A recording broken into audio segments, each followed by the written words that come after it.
കോട്ടയം സ്റ്റൈലിലുള്ള ഒരു ഫിഷ് കറിയാണ് ഞാനിന്നിവിടെ ഉണ്ടാക്കുന്നത് കേട്ടോ. ആദ്യം തന്നെ ചട്ടി ചൂടായി വരുമ്പോൾ ആവശ്യത്തിന് വെളിച്ചെണ്ണ ഒഴിച്ചു കൊടുക്കുക. ഇതിലേക്ക് കടുകും ഉലുവയും ഇട്ട് ഒന്ന് പൊട്ടി വരുമ്പോൾ ഇഞ്ചിയും വെളുത്തുള്ളിയും ചതച്ചത് ചേർത്ത് കൊടുക്കുക കേട്ടോ. ഇനി ഇതിലേക്ക് ആവശ്യത്തിന് കറിവേപ്പില കൂടി ചേർത്ത് കൊടുക്കുക. അത് ചെറുതായി മൂത്ത് വരുമ്പോൾ അതിലേക്ക് മഞ്ഞൾപ്പൊടിയും മുളക് പൊടിയും ഫ്ലെയിം ഏറ്റവും ലോയിൽ വെച്ചിട്ട് വേണം ചേർത്ത് കൊടുക്കാനായിട്ട്. കരിഞ്ഞു പോകരുത്. അതിൻ്റെ ആ ഒരു പച്ചമണം മാറി വരുമ്പോൾ നമുക്ക് ചൂടുവെള്ളത്തിൽ കുതിർത്താനിട്ട് കുടംപുളി ചേർത്ത് കൊടുക്കണം കേട്ടോ.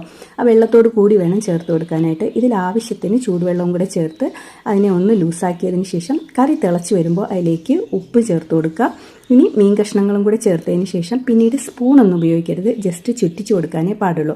നല്ലപോലെ തിളച്ച് കുറുകി വരുമ്പോൾ അതിലേക്ക് ലേശം ഉലുവാപ്പൊടി കൂടെ ചേർത്ത് കൊടുത്ത് ഒന്ന് ചുറ്റിച്ചു കൊടുക്കുക. കുറച്ച് വെളിച്ചെണ്ണ കൂടി ചേർത്ത് കൊടുക്കുക. എണ്ണ ഇങ്ങനെ തെളിഞ്ഞ് കിടക്കുന്നതാണ് പാകമെന്ന് പറയുന്നത് കേട്ടോ. ഇത് ഒരാഴ്ചയോളം കേടുകൂടാണ്ടിരിക്കും. എല്ലാ ദിവസവും ഇതൊന്ന് നല്ലതുപോലെ തിളപ്പിച്ച് കൊടുത്തു കഴിഞ്ഞാൽ ഇത് കേടുകൂടാണ്ടിരിക്കും. ഇതിപ്പോൾ മൂന്നാമത്തെ ദിവസമാണ്, തീരാറായിട്ടുണ്ട്. അടിപൊളി ടേസ്റ്റാണ്, ഒന്ന് ട്രൈ ചെയ്ത് നോക്കണേ.